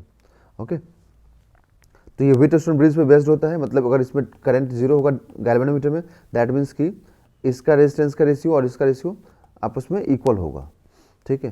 तो अब इसमें हम लोग क्या करेंगे कि ये पूरा थ्रू आउट वायर सेम है, तो रेजिस्टेंस में इसमें इसके रेजिस्टेंस में क्या होगा कि इसका जो रेजिस्टेंस होगा उसमें रेजिस्टिविटी एंड एरिया सेम रहेगा, इसी के बराबर होगा। तो अगर आप रेशियो भी लेंगे तो ये कैंसिल हो जाएगा, इसीलिए क्या किया जाता है कि लेंथ का रेशियो लिया जाता है, इन दोनों के लेंथ का रेशियो अपॉन इन दोनों का रेजिस्टेंस का रेशियो इक्वल कर दिया जाता है। ओके, रीज़न उसका क्या है बच्चों, क्योंकि यहाँ पर अगर आप रो इंटू एल बाई ए करेंगे ना इधर में, तो लेंथ अलग अलग है तो लेंथ अलग अलग रहेगा, बट ये तो रो और ए तो सेम है क्रॉस सेक्शन और मटेरियल सेम है, तो कैंसिल हो जाएगा, इसलिए डायरेक्ट लेंथ लिखा जाता है यहाँ पर। तो यहाँ से आप क्या करेंगे कि इसको कैंसिल करेंगे, तो देखिए इसको 20 से कैंसिल करें 3 हो जाएगा, ये 2 हो जाएगा बच्चों, और ये 3 से कैंसिल करें तो 1.5 हो जाएगा। दैट मीन्स कि R इज इक्वल टू आपको 3 मिलेगा, R इज इक्वल टू 3 ओम मिलेगा। अब बच्चों जब रेजिस्टेंस मालूम हो गया हम लोगों को, तो अब हम लोग ऐसा करेंगे कि resistance is equal to rho into L by A लिखेंगे हम लोग, है ना। रेजिस्टेंस 3 एंड रो हमें चाहिए, लेंथ हमें 10 सेंटीमीटर दिया हुआ है, तो इसको हम लोग मीटर में लिख देंगे 0.1। ओके, और एरिया लिख देंगे हम लोग पाई, और आर स्क्वायर करेंगे तो that is √7 into 10 to the power -4 whole square. अब मल्टीप्लाई करें तो 3 इंटू इधर में पाई हो जाएगा into 7 into 10 to the power -8, 7 इसलिए क्योंकि रूट हट जाएगा स्क्वायरिंग करने पे, अपॉन 0.1 इज इक्वल टू, ठीक है, रेजिस्टिविटी। तो अब इधर से 3 पाई that is 3 into 7 21 into 3.14 into 10 to the power -7 हो जाएगा बच्चों, ये इज इक्वल टू रेजिस्टिविटी। अब इन दोनों का मल्टीप्लिकेशन करने पे आता है 65, देखिए 65.94 इंटू 10 टू द पावर -7, ये मिलता है रेजिस्टिविटी। तो ये अप्रॉक्सीमेटली क्या हो जाएगा बच्चों, ये हो जाएगा approximately 66 into 10 to the power -7 ohm metre. तो यहाँ पे जो पूछा है ना कि यहाँ पर ये R क्या होगा, ये 66 हो जाएगा। A thin metallic wire having cross-sectional area of 10 to the power -4 meter square is used to make a ring of radius 30 centimetre. तो जो क्रॉस सेक्शनल एरिया है किसी वायर का वो 10 to the power -4 metre square है, और जो हम लोग रिंग बना रहे हैं उस रिंग का जो रेडियस होगा, मतलब अपने पास एक वायर है, उस वायर से हम लोग, है ना, इस वायर से हम लोगों ने एक रिंग बनाया, उसका रेडियस हमें दिया हुआ है। A positive charge of 2 pi coulomb is uniformly distributed over the ring. Ring पे बच्चों हम लोगों ने इतना चार्ज यूनिफॉर्मली डिस्ट्रीब्यूट कर दिया। वाइल अनदर पॉजिटिव चार्ज, दूसरा positive charge 30 pico coulomb is kept at the centre of ring. The tension in the ring is, tension पूछ रहा है बच्चों आपसे यहाँ पर, ठीक है। ग्रेविटी को नेग्लेक्ट करने के लिए बोला गया। सबसे पहले हम लोग एक रिंग बनाएंगे, देखिए। तो इस रिंग में हम सोचेंगे पहले टेंशन होगा क्यों। देखिए, अगर इस रिंग पे यूनिफॉर्मली चार्ज हम लोगों ने डिस्ट्रीब्यूट कर दिया, 2 पाई बोला गया है ना, तो 2 पाई चार्ज को अगर आप यूनिफॉर्मली डिस्ट्रीब्यूट करते हैं तो सबसे पहली बात कि इनमें क्या होगा कि इधर का जो छोटा सा सेगमेंट लीजिए आप, है ना, तो इधर का स्मॉल सेगमेंट, इधर का स्मॉल सेगमेंट क्या करेगा, एक दूसरे को अपोज करेगा, है ना। इधर का स्मॉल सेगमेंट पे चार्ज मान लीजिए DQ है, इधर भी DQ है, तो क्या हुआ, एक दूसरे पर रिपल्सिव फोर्स लगा के, है ना, पुश करेगा, है ना, रिपेल करेगा। दैट मीन्स कि ये रिंग जो है ना और एक्सपैंड करने की कोशिश करेगा अपने आप को। तो मान लो अगर और एक्सपैंड कर पाता तो क्या होता, बाद में इतना इतना एक्सपैंड होकर के ऐसा हो जाता है ना। और अगर और एक्सपैंड होता तो और फैलता ही, ठीक। तो अब यही चीज़ पूछा गया। तो देखो यहाँ पर कि मतलब जब एक्सपेंशन होगा, या फिर एक्सपेंशन यहाँ बोला नहीं गया वर्ड, बट आपसे ये बोला गया कि जब टेंशन होगा तो कितना होगा, है ना। तो टेंशन हम लोग को निकालना है बच्चों। और टेंशन क्यों होगा, क्योंकि वो एक्सपैंड करने की कोशिश करेगा, इसलिए टेंशन होगा, है ना। तो अब यहाँ पे बोला गया कि सेंटर पे भी एक चार्ज रख दिया गया, कुछ मान लो Q0 चार्ज रख दिया। तो आप एक काम करें, छोटे से सेगमेंट से देखिए, है ना, स्मॉल सेगमेंट से आप देखिए कि हम लोगों ने एक स्मॉल सेगमेंट यहाँ पर लिया, इधर ऐसे स्मॉल सेगमेंट ले लिया। तो इस स्मॉल सेगमेंट में जो एंगल बनाएगा अपने सेंटर पे वो कितना बनेगा, d थीटा, ठीक है। तो अब क्या होगा, जब यहाँ पर मान लीजिए ये जब पूरा ये छोटा सा सेगमेंट जब एक्सपैंड होगा तो यहाँ पर टेंशन लगेगा इधर की तरफ, और इधर की तरफ टेंशन लगेगा, क्योंकि ये पूरा एक्सपैंड होने की कोशिश करे तो ऐसे जाएगा ना, तो ये टेंशन से खींचेगा इसको। तो इस पर बच्चों टेंशन इस डायरेक्शन में लग जाएगा टेंजेंट के अलॉन्ग, और इस पर भी टेंशन लगेगा टेंजेंट के अलॉन्ग। ओके, तो इधर टेंशन हो गया। ओके, अब इधर में देखिए, तो इधर में अगर हम इसको बीच से डिवाइड करते हैं बच्चों, तो ये एंगल कितना बनेगा, d थीटा बाई 2। सिमिलरली इधर भी बनेगा d थीटा बाई 2। ओके, अब एकदम इसी लाइन के पैरेलल में यहाँ लाइन ड्रॉ कीजिए। तो अगर इसी लाइन के पैरेलल में हम लोग लाइन यहाँ ड्रॉ करेंगे, है ना, तो यहाँ पर एंगल कितना बनेगा, d थीटा बाई 2। फिर इधर में देखिए, तो ये लाइन और ये आपस में परपेंडिकुलर, ओके, एंड ये रेडियस और टेंजेंट आपस में परपेंडिकुलर। तो अगर रेडियस और टेंजेंट आपस में परपेंडिकुलर होगा, तो अगर ये d थीटा बाई 2 है तो ये 90 माइनस d थीटा बाई 2 होगा। और यहाँ पर ये 90 है पूरा ये एंगल, तो अगर ये 90 अगर ये कंप्लीट 90 है और ये d थीटा बाई 2 होगा, 90 माइनस d थीटा बाई 2 होगा, तो ये कितना हो जाएगा, ये हो जाएगा बच्चों d थीटा बाई 2, क्योंकि ये जो एंगल है ये 90 माइनस d थीटा बाई 2 होगा, है ना। और टेंशन यहाँ पर t, यहाँ पर टेंशन t। तो अब देखिए क्या होगा इसमें कि ये जो चार्ज है और जो हम लोगों ने स्मॉल सेगमेंट लिया यहाँ से लेकर के पूरा यहाँ तक, इसका कुछ चार्ज होगा स्मॉल सेगमेंट का q dq। तो इस पे फोर्स लगेगा इधर, क्योंकि ये भी पॉजिटिव है ये भी पॉजिटिव है, तो रिपल्सिव फोर्स लगेगा। तो इस रिपल्सिव फोर्स को, क्योंकि ये वायर एक्सपेंड हो नहीं रहा, कोशिश कर रहा है एक्सपेंड करने का बट हो नहीं रहा, तो इसका मतलब कि यहाँ पर टेंशन जनरेट होगा ना, तो उस टेंशन को कौन बैलेंस करेगा, ठीक है, या फिर इस फोर्स को कौन बैलेंस करेगा, टेंशन करेगा, हम ऐसा भी बोल सकते हैं। तो अब देखिए इसका जो कंपोनेंट आप ब्रेक करेंगे, तो इस t का कंपोनेंट इधर में आएगा t cos d theta by 2, और बच्चों इधर क्या आएगा t sin d theta by 2। Similar process से बच्चों इधर भी आएगा t sin, बिल्कुल वही same process, d theta by 2, और इधर में क्या आ जाएगा बच्चों t cos d theta by 2, क्योंकि इधर में जो एंगल बनेगा वो d थीटा बाई 2 बनेगा। तो इसका मतलब कि ये दोनों तो एक दूसरे को कैंसिल कर देंगे, बट ये मिलकर क्या करेंगे, f को df को बैलेंस कर देंगे। तो हम लोग यहाँ पर लिखेंगे कि 2t sin d theta by 2 is equal to df, that is a small force. और स्मॉल फोर्स क्या लिखेंगे हम लोग, तो किसके किसके बीच का फोर्स है, तो k into D Q into Q0 by radius का स्क्वायर। तो रेडियस का स्क्वायर कर दीजिए, क्योंकि ये स्मॉल सेगमेंट है, यहाँ पे आपको ज़्यादा बड़ा दिख रहा है बट है स्मॉल सेगमेंट, तो इनके बीच का डिस्टेंस रेडियस ही रहेगा। ओके, और ये एंगल बहुत ही छोटा है तो साइन थीटा को हम लोग थीटा लिख सकते हैं। तो ये कितना हो जाएगा 2t into D theta by 2, 2 से 2 cancel, is equal to k into Q not by are square into D Q.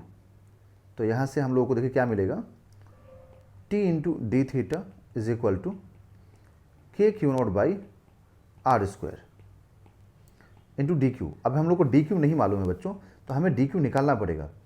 हम डी क्यू कैसे फाइंड करेंगे देखें, तो कंप्लीट 2 पाई आर जो सर्कमफ्रेंस है उस पर कितना पाई कितना चार्ज डिस्ट्रीब्यूट किया, तो 2 पाई।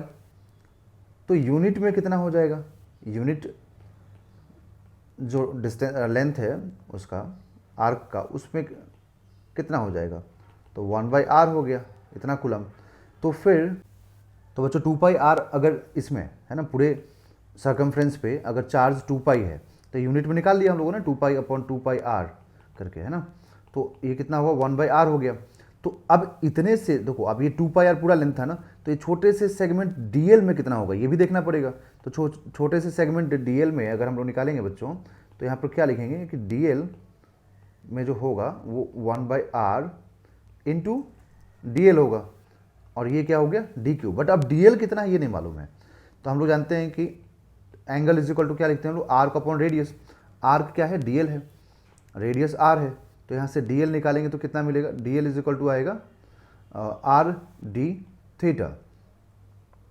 देन आप यहाँ पे डी क्यू रखें तो D Q is equal to हो जाएगा, डीएल की जगह पे आर डी थीटा रख दीजिए अपॉन आर, तो यहाँ से आर कैंसिल, तो आपको क्या मिलेगा ओनली डी थीटा। तो D Q is equal to मिल जाएगा आपको डी थीटा ओनली। तो अब यहाँ से आप रखिए टेंशन में ये जो फॉर्मूला है उसमें, तो t into D theta is equal to k into Q not by are square into अब यहाँ से हम लोग डी थीटा रख देंगे, तो डी थीटा से डी थीटा कैंसिल। देन बच्चों टेंशन कितना आ जाएगा, K Q not by are square, और क्यू नॉट का वैल्यू रखिए यहाँ पर, के का वैल्यू रखिए, तो के का value 9 into 10 to the power 9, Q naught का वैल्यू 30 पीको में रखें, और ये आप रखें यहाँ पर R square that is 30 centimetre था रेडियस इसका। तो आप इसका स्क्वायरिंग करेंगे तो देखिए क्या मिलेगा हम लोगों को। सबसे पहले ऊपर में मिलेगा 270 into 10 to the power -3, and denominator में आ जाएगा ये 900 इंटू 10 टू द पावर -4। तो अब एक ज़ीरो और इसका 3 ज़ीरो कैंसिल, एक इससे कैंसिल होगा और ये 3 से कैंसिल होगा, तो आपको जो यहाँ टेंशन मिलेगा बच्चों वो होगा 3 न्यूटन। तो इसका आंसर हो जाएगा 3 न्यूटन, यहाँ पर फिल कर दीजिएगा 3। बच्चों इसमें बोला गया a particle starts from origin at t is equal to 0 with a velocity 5 I cap metre पर second and moves in XY plane under action of a force which produces a constant acceleration of 3 i cap plus 2 j cap metre पर second square.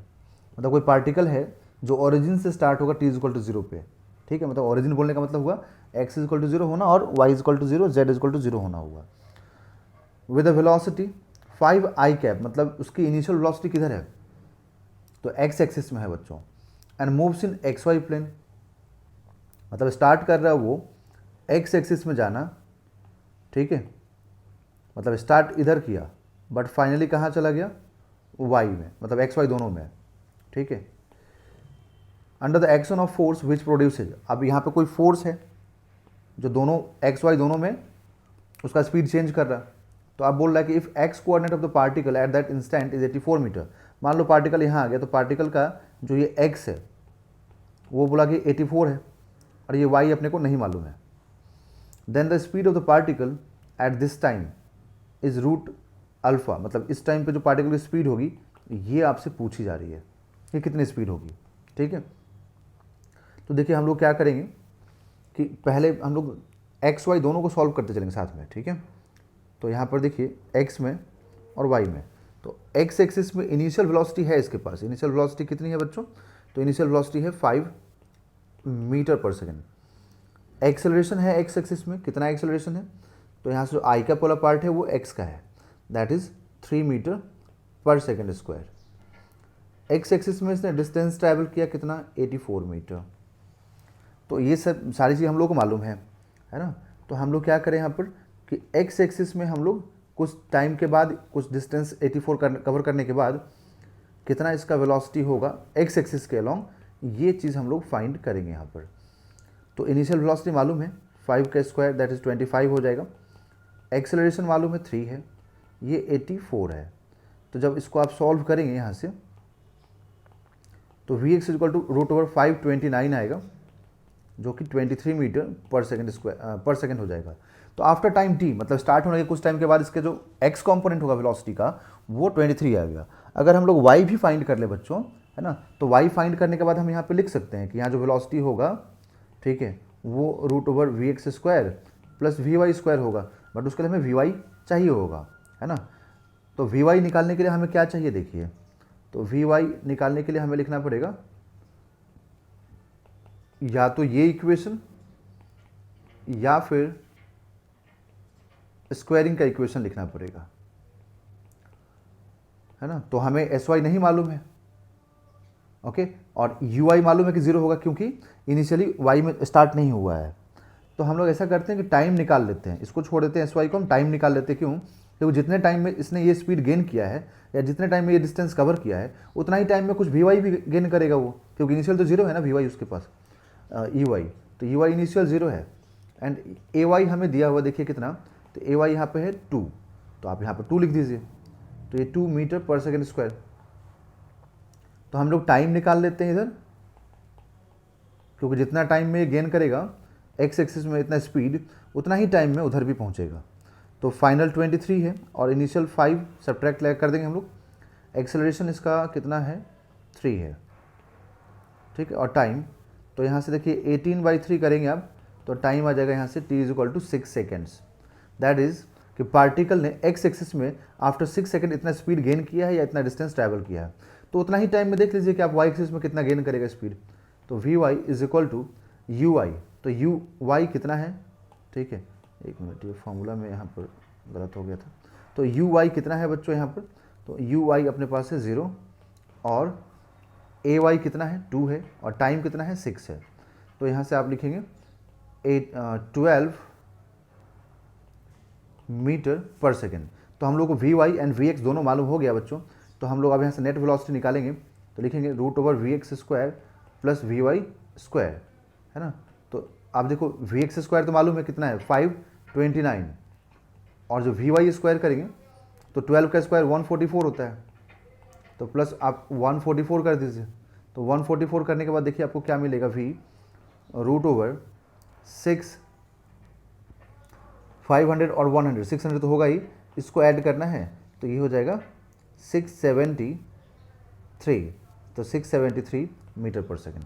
तो ये हम लोग को यहाँ से answer मिलेगा। दैट इज़ अल्फ़ा कितना हो जाएगा बच्चों यहाँ से, तो यहाँ से अल्फ़ा जो रूट के अंदर ये पूछा है ना, तो 673, तो आप यहाँ पर 673 पुट कर दीजिएगा। In a nuclear fusion process a high mass nuclide approx 236 with binding energy 7.6 mega electron volt per nucleon dissociated into middle mass nuclides approximately 118 having binding energy of 8.6 mega electron per nucleon, the energy released in the process would be, कितना energy release होगा ये आपसे पूछ रहा है यहाँ पर, ठीक है, कितना एनर्जी रिलीज होगा। तो बच्चों हम लोग यहाँ पर क्या करेंगे इसको कि बाइंडिंग एनर्जी निकालने के लिए आपको कितना एनर्जी रिलीज होगा इसको निकालने के पहले आपको बाइंडिंग एनर्जी चाहिए होगा। तो उसके लिए आपको यहाँ पर लिखना होगा कि delta Q is equal to binding energy of, मान लो ए से ये बी प्लस सी में गया ना, तो पहले बी फिर binding energy of c minus binding energy of a, ऐसे आपको बच्चों लिखना पड़ेगा, ठीक है। मतलब पहले आपको प्रोडक्ट्स का यहाँ लिखना पड़ेगा, है ना। तो आप देखिए उसके लिए बाइंडिंग एनर्जी आपको चाहिए, तो आप ये आपको पर न्यूक्लियन दिया हुआ है ना, तो आप न्यूक्लियन से मल्टीप्लाई करके इसका बाइंडिंग एनर्जी निकाल लीजिए। तो यहाँ पर हम लोग बात करें ए का, तो यहाँ पर इसका कितना है 7.6 है, बट पर न्यूक्लियन है तो हम 236 से मल्टीप्लाई कर देंगे, है ना। और इसका कितना है तो न्यूक्लियॉन 118 और ये 8.6 है। तो यहाँ पे दोनों प्रोडक्ट में same binding energy per nucleon है, दैट मीन्स कि पहले हमें 2 लिखना पड़ेगा, मतलब बी और सी दोनों सेम है तो हमें 2 लिखना पड़ेगा। साथ में अब हम बाइंडिंग एनर्जी पर न्यूक्लियन, तो बाइंडिंग एनर्जी पर न्यूक्लियन कितना है 8.6 mega electron volt into nucleon से मल्टीप्लाई करना पड़ेगा, तब जाकर के हमें बाइंडिंग एनर्जी मालूम होगा बच्चों। सिर्फ हमें अभी ये मालूम हुआ, अब इसका लिखने वाले हैं minus binding energy of reactant, तो रिएक्टेंट कितना है 7.6, मतलब ये parent nuclei mega electron volt into इसका न्यूक्लियन कितना है 236, तो आप यहाँ 236 से मल्टीप्लाई कीजिए, ठीक है। तो देखिए अब यहाँ से हम लोग क्या करें, तो पहले इसको मल्टीप्लाई कर देते हैं, तो 236 हो गया ना, तो आप 236 कॉमन कर लीजिए क्योंकि इधर भी 236 आ रहा है और यहाँ पर भी 236 है, और यहाँ पर 8.6 mega electron volt minus 7.6 mega electron volt, तो ये कितना हो जाएगा 236 into 1 mega electron volt, that is हम लोग को जो एनर्जी मिलेगा यहाँ से बच्चों वो हो जाएगा 236 mega electron volt, 236 mega electron volt. तो ये इसका आंसर बच्चों आ जाएगा यहाँ पर 236। The charge accumulated on the capacitor connected in the following circuit is microcoulomb, है ना, डैश माइक्रोकूलम, बताना है कितना माइक्रोकूलम होगा। कैपेसिटेंस हम लोग दिया हुआ 150 माइक्रोकूलम। सो यहाँ पे देखिए जो रेजिस्टेंस 1 ओम है और ये 2 ओम का रेजिस्टेंस है ना, और ये 6 ओम है, ये 4 ओम है बच्चों, है ना। यहाँ पर कैपेसिटेंस है, कुछ नहीं बोलता है बच्चों, तो आपको स्टेडी स्टेट मानना पड़ता है कि ये स्टेडी स्टेट में है ना। तो स्टेडी स्टेट में है, आपको ये मानना होता है। तो जब स्टेडी स्टेट में कोई भी कैपेसिटर होगा तो उसमें ये मान लेते हैं कि फुल्ली चार्ज है, एंड फुल्ली जब चार्ज होता है तो उसमें कोई करंट नहीं जाता है, मतलब इस वाले में कोई भी करंट नहीं आएगा, यहाँ पर कोई भी करंट नहीं आएगा। दैट मीन्स कि जो भी करंट इसमें एंटर करेगा वो ऐसे निकल जाएगा, और जो इधर एंटर करेगा 6 में वो 4 के थ्रू निकल जाएगा। तो इसका मतलब यहाँ पे हम लोग मान लें कि I1 एंटर कर रहा है, इधर मान लेते हैं I2 एंटर कर रहा है, ठीक है। अब अगर सेम करंट I1 इसमें एंटर करके जाएगा और इसमें अगर I2 एंटर करके जाएगा, दैट मीन्स कि ये दोनों सीरीज़ में हो गया 1 और 2, और ये 6 और 4 सीरीज़ में हो गया, ठीक है। और ये 10 वोल्ट इन दोनों पॉइंट्स के अक्रॉस है, मतलब इस लाइन के अक्रॉस है, दैट मीन्स कि इसके अक्रॉस भी कितना होगा 10 वोल्ट, और इसके R3 और R4 का जो सीरीज़ कॉम्बिनेशन है उसके अक्रॉस कितना होगा 10 वोल्ट। तो इसके अक्रॉस 10, इसके अक्रॉस 10, तो हम लोग I1 निकाल सकते हैं ना, क्योंकि पैरेलल में वोल्टेज सेम होता है। तो हम लोग I1 निकालें यहाँ से, तो देखिए I1 is equal to 10 volt divided by 3 ohm, क्योंकि ये सीरीज़ में कितना ओम हो जाएगा 3, तो यहाँ से I1 मालूम हो गया। I2 अगर हम लोग निकालें तो 10 वोल्ट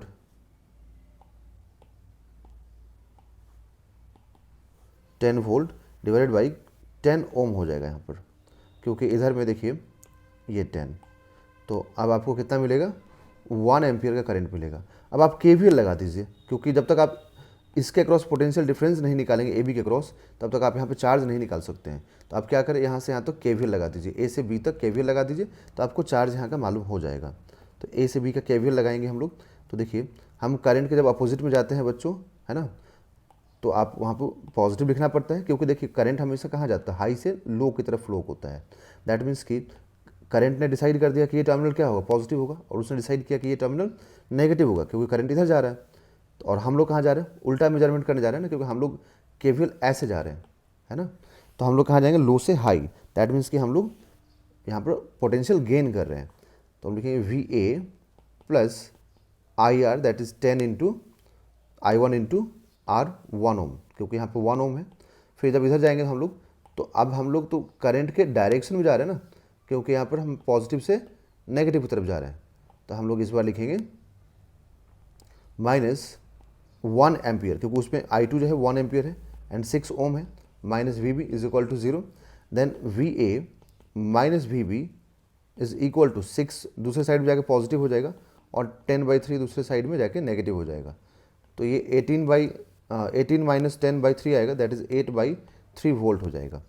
अब यहाँ से चार्ज हमें चाहिए, तो ये जो VAB है ये हम लोगों ने फाइंड कर लिया, दैट मीन्स कि इसके अक्रॉस वोल्टेज मालूम हो गया। तो अगर इसके क्रॉस AB के क्रॉस वोल्टेज मालूम हुआ, दैट मीन्स कि हमें कैपेसिटेंस के क्रॉस वोल्टेज मालूम हो गया। तो हम लोग क्या लिखेंगे फिर चार्ज के लिए, Q is equal to C into V A B, और C कितना है 150 माइक्रोफेराड है, और पोटेंशियल कितना है 8/3 है। कैंसिल कर दें तो 50 हो गया, तो 50 इंटू 8 कितना हो जाएगा बच्चों 400, तो 400 माइक्रो कूलम इसका आंसर हो जाएगा। दैट इज़ यहाँ पर आप जो इसको फिल करेंगे तो 400 लिखेंगे। A particle executes simple harmonic motion with an amplitude of 4 cm. At the mean position, velocity of the particle is 10 cm per second. The distance of the particle from the mean position when its speed becomes 5 cm per second is alpha. Okay तो बच्चों ये mean position पे पूछ रहा है, बोल रहा है कि आपको स्पीड दिया हुआ है, एंड मीन पोजीशन वो पोजीशन होता है जहाँ पर नेट फोर्स जीरो होता है एंड वेलोसिटी मैक्सिमम होता है ना। तो यहाँ पर मीन पोजीशन पे वेलोसिटी मैक्सिमम होता है, तो हम लोग क्या लिखेंगे बच्चों, जो कि जो वेलोसिटी का फॉर्मूला होता है मीन पोजीशन पे वो ओमेगा इंटू ए होता है, एंड किसी अदर पोजीशन पे क्या फॉर्मूला होता है वो भी मैं लिख रहा हूँ। तो किसी अदर पोजीशन पे फॉर्मूला होता है omega into root over a square minus x square. X जो दूसरा पोजीशन है मीन पोजीशन के अलावा मान लो यहाँ पर है, तो ये जो पोजीशन है मीन पोजीशन से एक्स डिस्टेंस पे, इस पोजीशन पे कितना स्पीड होगा उसके लिए ये फॉर्मूला हो गया। ठीक है बच्चों, तो आपको बोला गया है कि मीन पोजीशन पर है इसका स्पीड 10 सेंटीमीटर पर सेकेंड और एम्पलीट्यूड है 4, तो स्पीड 10 एम्पलीट्यूड 4, तो यहाँ से आप ओमेगा निकालेंगे तो आपको 10/4 मिलेगा, जिसको हम लोग 5/4 बोलेंगे। ठीक है ना, 5/4 बोलेंगे। तो देखिए बच्चों यहाँ से ओमेगा आपको मालूम हो जाएगा 5/2, 10/4 है बच्चों, तो ये 5/2 हो जाएगा बच्चों। ठीक है, अब इसके बाद हम लोगों को इस पॉइंट पे है ना, मान लो कोई एक्स पोजीशन पे आपको स्पीड दिया हुआ है और एक्स पूछ रहा है कितना होगा, तो स्पीड है 5, तो आप यहाँ पर 5 रख दीजिए, और ओमेगा हम लोगों ने निकाल लिया 5/2, और ये रूट में देखो यहाँ पर एम्पलीट्यूड दिया हुआ है एक्स हमें चाहिए, तो ये 5 से 5 कैंसिल हो जाएगा एंड क्रॉस मल्टीप्लिकेशन के बाद 2 हो जाएगा, और इधर में 4 root over 4 square minus x square, both side में स्क्वायरिंग कीजिए ताकि स्क्वायर रूट हट जाए, और यहाँ पर ये 16 माइनस एक्स स्क्वायर हो जाएगा।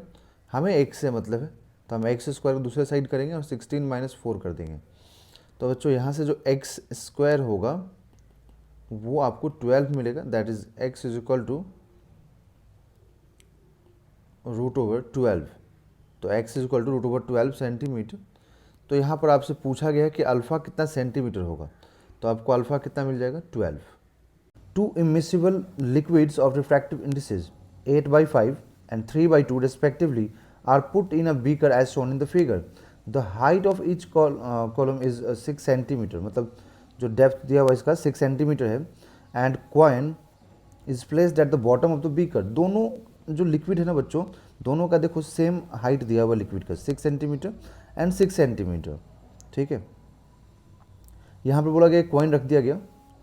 For near normal vision the apparent depth of the coin is alpha by 4 centimeter. The value of alpha is, मतलब देखिए बच्चों यहाँ पर ऑब्जर्वर जो होगा ना, जैसा कि इन्फॉर्मेशन दिया गया उसके अकॉर्डिंग अगर देखा जाए तो ऑब्जर्वर बाहर और ये ऑब्जेक्ट है, तो बोल रहा है कि जब हम कॉइन को मतलब एज ऑब्जर्वर जब हम कॉइन को देखेंगे तो उसका जो नॉर्मल विजन है उसके लिए जो एपरेंट डेप्थ आएगा, मान लो यहाँ पे ऑब्जर्वर यहाँ से देख रहा है तो उसको क्या दिखेगा, इसको दिखेगा एपरेंट डेप्थ अल्फ़ा/4, जबकि इसका एक्चुअल डेप्थ कहाँ है, ऑब्जर्वर को थोड़ा सा मतलब आप यहाँ पास में लेके आ जाइए, है ना, यहाँ पर मान लीजिए ऑब्जर्वर है। ओके, सो अब ऑब्जर्वर मान लीजिएगा यहाँ पे है, तो नॉर्मली देखा जाए तो अगर ये लिक्विड्स नहीं होते तो कितना होता 12 सेंटीमीटर, बट ये बोल रहा है कि नहीं अल्फ़ा/4 सेंटीमीटर होगा, है ना। तो जब दो लिक्विड हो तब इसके लिए क्या फॉर्मूला लगता है, देखिए आपको इंडिविजुअल लिक्विड्स मान करके सॉल्व करना चाहिए, है, तब जाके ये फॉर्मूला सही से फिट बैठेगा यहाँ पर। तो हमें अगर एपरेंट चाहिए होगा तो डी एपरेंट मतलब apparent depth is equal to, है ना, ये होता है d actual into N2/N1। Objects से लाइट निकलता है। ओके, तो अब यहाँ पर यहाँ से सबसे अच्छा तरीका होता है कि ऑब्जेक्ट से लाइट निकलेगा, है ना। तो देखिए ये फर्स्ट मीडियम, इंडिविजुअल लिक्विड्स का आपको देखना होगा अलग अलग, ये हमेशा ध्यान रखिएगा। एक साथ दोनों लिक्विड का देखेंगे तो फिर गलत आ सकता है, आंसर गलत आएगा। तो आप मान लीजिए ऑब्जेक्ट यहाँ है, तो यहाँ से लाइट जाएगा, तो ये N1 हो गया, और ऑब्जर्वर को जस्ट यहाँ ऊपर मान लीजिए आप, है ना, मानिए अभी एक ही लिक्विड है, तो ये N2 हो गया, तो ऑब्जर्वर कहाँ हो गया, ऑब्जर्वर हो गया एयर में, ठीक है। तो ये फॉर्मूला आपको यहाँ पे अप्लाई करना पड़ेगा। तो जब दोनों लिक्विड्स को कंबाइन करके आप फॉर्मूला लगाएंगे बच्चों, ठीक है, तो आपको इंडिविजुअल्स का लिखना पड़ेगा।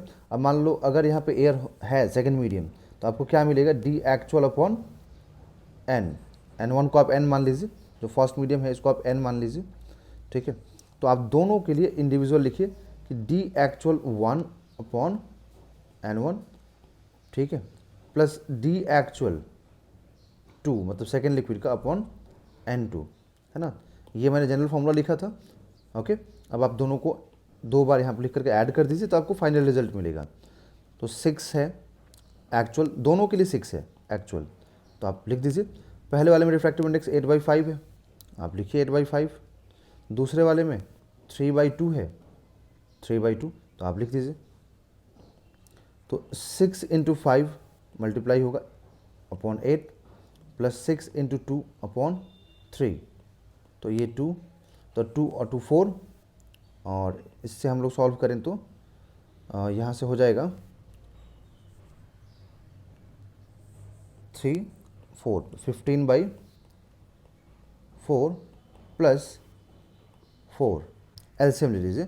देखिए क्या मिलेगा आपको, यहाँ से 16 और 31, 31/4 मतलब 16 + 15 31, 31/4। तो यहाँ जो अल्फ़ा होगा बच्चों वो 31 हो जाएगा। Two coils have mutual inductance 0.002 Henry.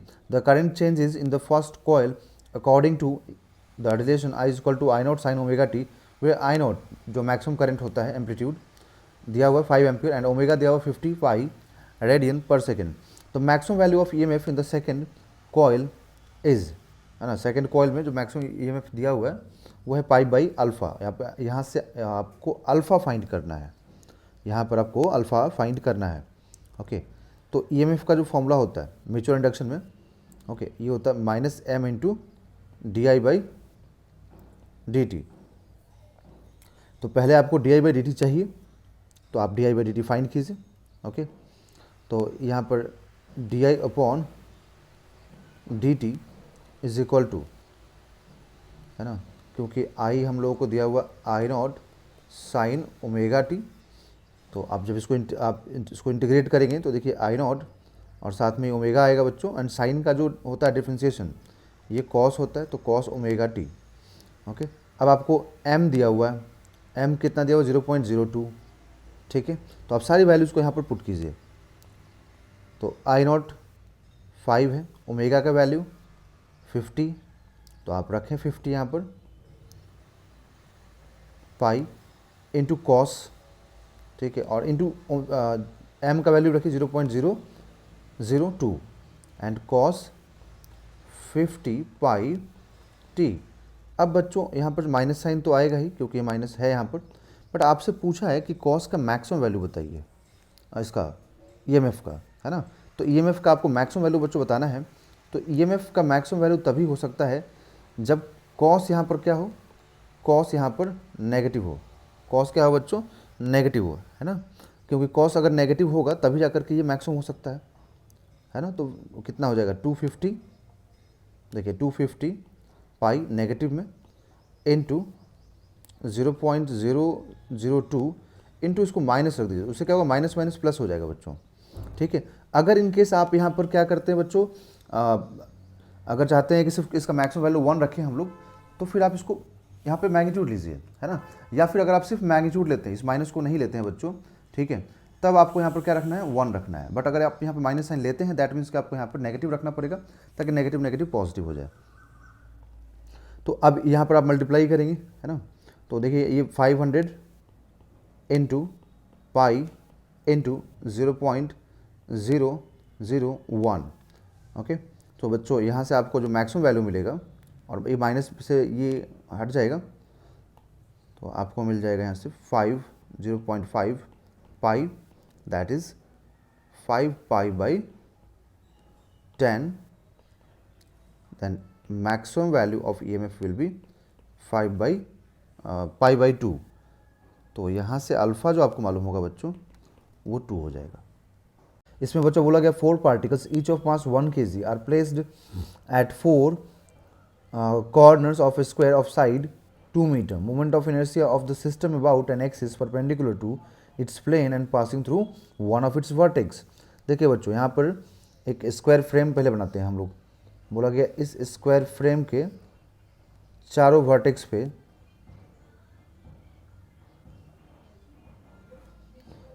All 4 vertex पे हम लोगों ने 1 kg का मास रख दिया। तो आप 1 kg का मास रखिए, ओके। और इस वाले मतलब किसी एक वर्टेक्स के प्लेन से परपेंडिकुलर, यहाँ से परपेंडिकुलरली एक हम लोग पास करा देंगे एक्सिस। तो अब देखिए ये वाला मास कितना डिस्टेंस पे है, ये मास यहाँ पर 2 मीटर के डिस्टेंस पे है। पूरा साइड लेंथ आप ए मान के चलें तो यहाँ पर ए = 2 मीटर हो गया। ये वाला मास भी बच्चों यहाँ पर एक्सिस से 2 मीटर के डिस्टेंस पे है। ये जो अपोजिट वर्टेक्स पे है यहाँ पर ये मास, ये √2a डिस्टेंस पे है, दैट इज़ a का वैल्यू 2 है तो 2√2 मीटर हो जाएगा। तो अब अगर आप यहाँ पर टोटल मोमेंट ऑफ इनर्शिया लिखेंगे बच्चों तो देखिए यहाँ पर 2 ऐसे मासेस हैं 1 kg वाले कॉर्नर वाले जो कि सेम डिस्टेंस पे सेम मास है।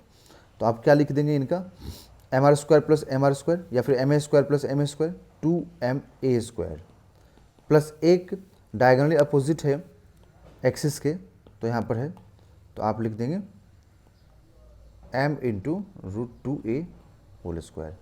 तो बच्चों यहाँ से जो हम लोगों को मिलेगा 2ma² प्लस √2 का होल स्क्वायर करेंगे तो 2 हो जाएगा। तो 2ma² that is 4ma², okay. 4 मास 1 और a का वैल्यू यहाँ से हो जाएगा दिया हुआ है 2, तो 2 का स्क्वायरिंग कर दीजिए तो 4, तो 4 × 4 16, that means 16 kg metre square. तो ये इसका आंसर हो जाएगा बच्चों। 2 long straight wires carrying equal currents in opposite direction as shown in the figure. The separation between the wires is 5 cm. The magnitude of magnetic field at point P midway between the wires. तो इनके बीच का जो separation है वो 5 centimetre का है and बीच में जो पॉइंट है ना वहाँ पूछ रहा है बच्चों। तो ये 5 सेंटीमीटर का सेपरेशन हो गया और मिड पॉइंट पे है, दैट इज़ एक वायर से डिस्टेंस कितना हो जाएगा 2.5 सेंटीमीटर, ठीक है। इसमें करंट इस डायरेक्शन में जा रहा है ना, तो इसको आप वायर 1 मान लीजिए, ठीक, और इसको वायर 2 मान लीजिए। तो वायर 1 की वजह से अगर आप मैग्नेटिक फील्ड निकालेंगे तो देखिए आपको कैसे करना होता है, राइट हैंड पाम रूल से आप निकालिए, है ना। तो राइट हैंड पाम रूल के अकॉर्डिंग जो आपका थंब है ना, थंब को आप करंट के डायरेक्शन में रख दीजिए, ठीक है। एंड जो पॉइंट ऑफ ऑब्जर्वेशन है दैट इज जो पॉइंट P है, पॉइंट ऑफ ऑब्जर्वेशन है ना, पॉइंट ऑफ ऑब्जर्वेशन की तरफ आप अपने पाम को स्ट्रेच कीजिए, है ना, मतलब और फिंगर्स को रखिए पॉइंट ऑफ ऑब्जर्वेशन की तरफ, सारे फिंगर्स को। तो जो पाम है आपका, है ना, आप जैसे बोला कि वैसे कीजिए। वायर 1 में करंट कहाँ है, ऊपर की तरफ दिखा रहा है ना, तो करंट को ऊपर की तरफ रखिए, फिंगर्स को पॉइंट P की तरफ रखिए। तो पाम देखिए आपका अंदर की तरफ जा रहा होगा, तो पॉइंट P पर जो मैग्नेटिक फील्ड मिलेगा B1 वो इनवर्ड मिलेगा, क्रॉस मिलेगा, मतलब जो B1 आएगा वो क्रॉस आएगा। एंड जो वायर 2 है उसका करंट देखिए नीचे की तरफ है, तो नीचे की तरफ थंब को रखिए, वायर 2 की तरफ, 2 में करंट की तरफ रखिए, करंट नीचे की तरफ है ना, तो थंब को रखिए एंड फिंगर्स को पॉइंट P की तरफ स्ट्रेच कीजिए। तो ये जो यहाँ फील्ड आएगा B2, ये B2 जो आएगा ये भी क्रॉस आएगा, मतलब दोनों फील्ड यहाँ पर ऐड होगा बच्चों। तो हम लोग क्या करेंगे, इन दोनों की वजह से फील्ड निकालेंगे और ऐड कर देंगे। और दोनों में देखिए करंट सेम है ना, दोनों में करंट सेम है, दोनों में डिस्टेंस भी सेम है, तो आपको बी नेट निकालने के लिए क्या लिखना पड़ेगा, B1 प्लस B2, ठीक है। तो आप B1 प्लस B2, दोनों में करंट सेम, दोनों इनफाइनाइट वायर है, कुछ नहीं बोलेगा तो इनफाइनाइट वायर, और बोला भी गया लॉन्ग वायर, दैट मीन्स कि infinite wire, and infinite wire का फॉर्मूला क्या होता है, ठीक है। और दोनों में करंट भी सेम है, दोनों का डिस्टेंस भी सेम है, दैट मीन्स कि मैग्नेटिक फील्ड दोनों का सेम रहेगा। तो आप एक का मैग्नेटिक फील्ड लिखिए, उसमें 2 से मल्टीप्लाई कर दीजिए, तो mu naught I upon 2 pi r, where r is the distance of point of observation from wire, और 2 से मल्टीप्लाई कर देंगे क्योंकि दोनों आपस में इक्वल है। अब म्यू नॉट का वैल्यू रखिए, कितना होता है 4 pi into 10 to the power -7, current 10 ampere का दिया हुआ है, 2 पाई, डिस्टेंस 2.5, बट ये सेंटीमीटर में है, तो आप इसको मीटर में जरूर कन्वर्ट कर लें। तो कन्वर्ट करने के बाद देखिए ये 10 टू द पावर -2 और ये 10 टू द पावर 3 हो जाएगा, जो इससे कैंसिल होगा, और ये 2 से कैंसिल होगा, तो यहाँ पर एक 2 आएगा, तो 2 इंटू 2 4, तो 4 into 10 to the power -4 remaining रहेगा, और यहाँ पर 2.5 है, तो अब ये 400 कर दीजिए इसको, आप मतलब 100 से मल्टीप्लाई कर दीजिए और 100 से डिवाइड भी कर दीजिए, तो उससे क्या माइक्रो में कन्वर्ट हो जाएगा, और ये 2.5 हो जाएगा, ठीक है। तो 2.5 हो गया। तो अब इसको थोड़ा और सिंप्लीफाई कर लें, तो यहाँ से डेसिमल हटा के हम ऊपर भेजेंगे तो 4000 हो जाएगा, है ना। तो 4000 डिवाइडेड बाई 25, और ये माइक्रो टेस्ला हो चुका है ना। तो ये 5 से कैंसिल होगा 5, ओके, और ये 800 हो जाएगा, एंड 16 इंटू 5 80 होता है, तो ये 16 मतलब 160, तो 160 माइक्रो टेस्ला बच्चों, ठीक है। तो इसका आंसर हो जाएगा 160 micro tesla. If average depth of ocean is 4000 metre and the bulk modulus of water is 2 into 10 to the power 9 newton per metre square, then fractional compression delta V upon V, मतलब change in volume upon original volume of water at the bottom of ocean is alpha into 10 to the power -2। The value of alpha is, alpha का value पूछ रहा है, जी का value दिया हुआ है and density का वैल्यू दिया हुआ है, ठीक है। अगर नहीं भी दिया रहेगा तो अप्रॉक्सीमेटली आप 10 कंसिडर कर सकते हैं, ठीक है, और डेंसिटी भी मालूम होता है हम लोगों को। तो बल्क मॉडुलस का जो फॉर्मूला होता है बच्चों, वो बल्क मॉडुलस का फॉर्मूला क्या होता है, delta P upon negative delta V upon V। Negative sign को आप यहाँ नीचे लिख सकते हैं, ठीक है। तो अब यहाँ से अब क्या करें कि हम लोगों से delta V by V and compression बोला है, दैट मीन्स कि माइनस भी आ जाएगा, ये पूछा जा रहा है, ठीक है। तो क्रॉस मल्टीप्लिकेशन करने के बाद आप इसको डेल्टा P अपॉन B लिखेंगे, ठीक है। और अब 4000 डेप्थ नीचे है ओशियन में, दैट मीन्स कि जब 4000 नीचे जाएंगे आप ओशियन में, है ना, तो यहाँ पर 4000 मान लीजिए हो गया, तो यहाँ पर ये प्रेशर कितना फील करेगा। तो जब जितना हम डेप्थ जाते हैं तो डेप्थ के अकॉर्डिंग प्रेशर कितना होता है, फॉर्मूला रो GH, तो प्रेशर का फॉर्मूला आप लिखेंगे रो GH, ठीक है। तो प्रेशर का फॉर्मूला लिखेंगे रो GH अपॉन बल्क मॉडुलस का 2 इंटू 10 टू द पावर 9। बच्चों डेंसिटी है 1000, G का वैल्यू 10 एंड H कितना दिया हुआ 4000, तो आप ये रख दीजिए यहाँ पर, divided by 2 into 10 to the power 9। अब देखिए ये 30 40 5 6 7 70 इससे कैंसिल हो जाएगा, और ये 2 और 4 कैंसिल, तो 2 हो जाएगा, ठीक है। तो जब 70 कैंसिल होगा तो कितना बचेगा, only 2 to the power 10 to the power 2 remaining होगा, है ना। तो यहाँ से आप लिखेंगे 2 upon 10 to the power 2, okay. So अब इधर हम लोग इसको सॉल्व करें तो 2 इंटू 10 टू द पावर -2, है ना, ये आ जाएगा minus delta V upon V, और यही पूछा है हम लोगों से। तो यहाँ से जब कंपैरिजन करेंगे तो दिया हुआ alpha into 10 to the power -2 दिया हुआ है, इसका वैल्यू है ना, इसका पूरा वैल्यू दिया हुआ हम लोगों को, और ये आया कितना है 10 टू द पावर -2। तो यहाँ से आफ्टर कंपैरिजन आपको अल्फा इज इक्वल टू 2 मिलेगा, तो इसका आंसर होगा अल्फा इज इक्वल टू 2।